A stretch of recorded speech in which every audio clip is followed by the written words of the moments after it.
شکر ادا کر رہے ہوں اور ابھی بعد میں نکلنے کی نیت رکھنے والے یہ رو رہے ہوں اور اللہ کی طرف متوجہ ہو کر اللہ کے سامنے دلا رہے ہوں، اے اللہ حالانکہ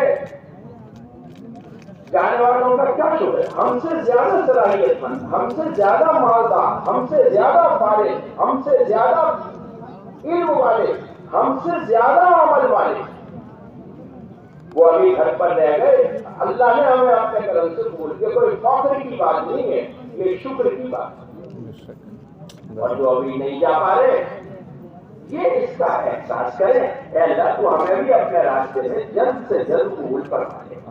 جو آدمی احساس کرتا ہے، جو آدمی توبہ کرتا ہے، جو آدمی ندامت اختیار کرتا ہے، اللہ تعالیٰ اس سے عمل کی توفیق عطا فرمائے۔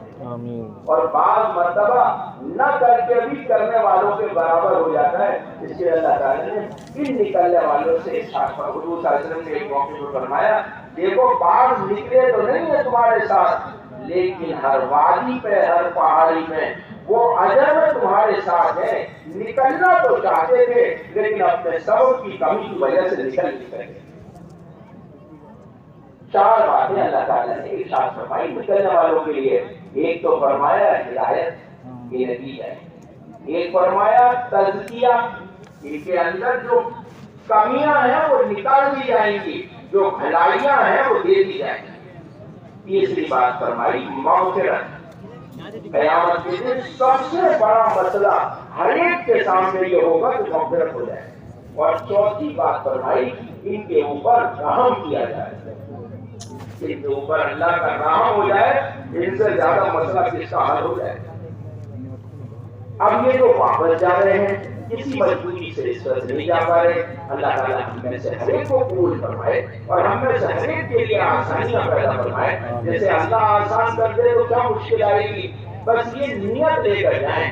حدیث شریف کا مفہوم یہ ہے تمام اعمال کا دار و مدار نیت پر ہے اور مومن کی نیت اس کے عمل سے بہتر ہے۔ ہم کتنی قربانی کر سکتے ہیں، ہم کتنا وقت دے سکتے ہیں، ہم کتنا مال لگا سکتے ہیں، لیکن حضرت مولانا محمد الیاس صاحب رحمۃ اللہ علیہ حضرت یوسف علیہ السلام کا واقعہ بیان کر کے ایک بڑی امید کی بات فرماتے ہیں کہ جس دن حضرت یوسف علیہ السلام کی نیلامی مصر کے بازار میں ہو رہی تھی، ایک بوڑھی عورت کچے سوٹ کی پونی لے کر جا رہی تھی۔ کسی نے دیکھ کر کے کہا، ارے اماں تم کہاں جا رہی ہو؟ کہ یوسف کی نیلامی میں جا رہی ہوں، یوسف کی نیلامی ہو رہی ہے، میں بھی آ رہی ہوں اس کی خریداری میں۔ تو اس نوجوان نے کہا، ارے ماں وہاں تو لوگ نیلم اور موتی اور فیروزے اور ہیرے اور جواہر اور مانڈی کثرت کے ساتھ پہنچ رہے ہیں، اس کچے سوٹ کی پونی میں کہیں یوسف خریدا جائے گا؟ وہ کہنے لگی، ارے بیٹا اس بات کو تو میں بھی جانتی ہوں کہ اس کچے سوٹ کی پونی میں یوسف نہیں خریدا جائے گا، لیکن جب فہرست پڑھی جائے گی چاہنے والوں کی تو اس میں میرا بھی نام آ جائے گا۔ پھر حضرت فرماتے تھے قیامت کے دن ایک طرف نبی ہوں گے قربانی دیے ہوئے، ایک طرف صحابہ ہوں گے قربانی دیے ہوئے، اگر اتنا بھی نام آ گیا جیسے اس ہیرے فیروزے اور نیلم کے مقابلے پر کچے سوٹ کی پونی، انشاءاللہ مغفرت میں تو کوئی شک ہے نہیں۔ حضرت فرماتے تھے اس کام کی منڈی کا سب سے ادنا سودا مغفرت ہے، اس باغ کا سب سے ادنا پھول وہ مغفرت ہے۔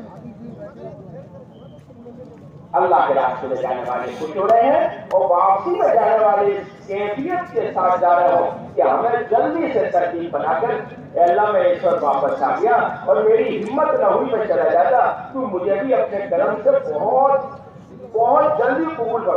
کیا عجب ہے اللہ تعالیٰ کس کو ایک دن میں، کس کو ایک ہفتے میں، کس کو ایک مہینے میں، کس کا شعبان رمضان شوال ذیقعد ذوالحجہ اللہ کے راستے میں گزر رہا ہو۔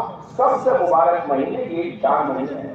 رجب کے آخر سے حضور صلی اللہ علیہ وسلم رجب اور شعبان میں برکت کی دعا مانگ کے فرماتے تھے، اے اللہ ہمیں رمضان تک پہنچا دے۔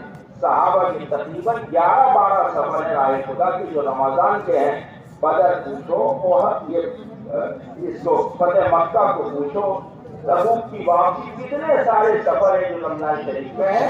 اتنا اچھا ہو کہ ہمارا رمضان ان جانے والوں کی طرح ہمارا بھی اللہ کے راستے میں گزر رہا ہو کہ 49 کروڑ گنا اجر ہے رمضان شریف.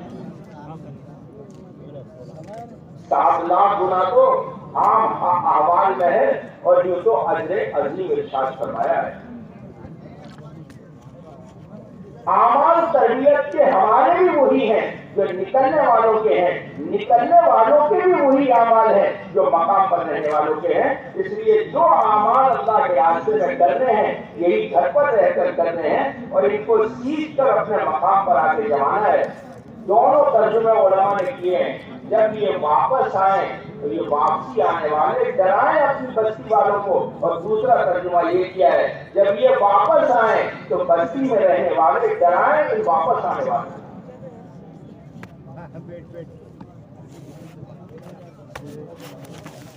ایک بالٹی گرم پانی ہے اور ایک گلاس ٹھنڈا پانی ہے.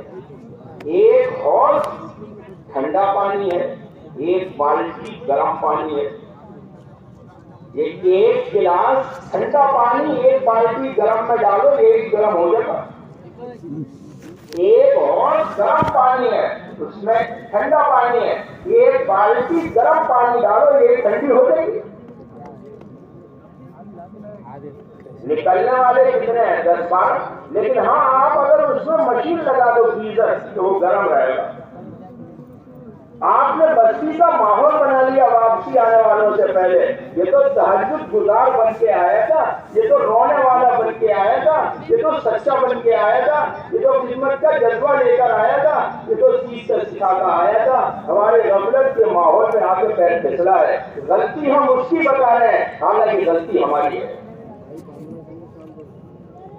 5-7-8 ہزار روپے لے کر گیا تھا چلے میں, 15-20 ہزار روپے لے کر گیا تھا 4 مہینے میں. ماں بھی روئی تھی, گھر والے بھی روئے تھے, بچے بھی دیکھتے تھے, یہ بھی روتا ہوا گیا تھا جس نے تو 4 مہینے رو دھو کر کے لگائے تھے. لیکن ہمارے غفلت کے ماحول میں اس کی ٹانگ پکڑ کے کھینچی ہے.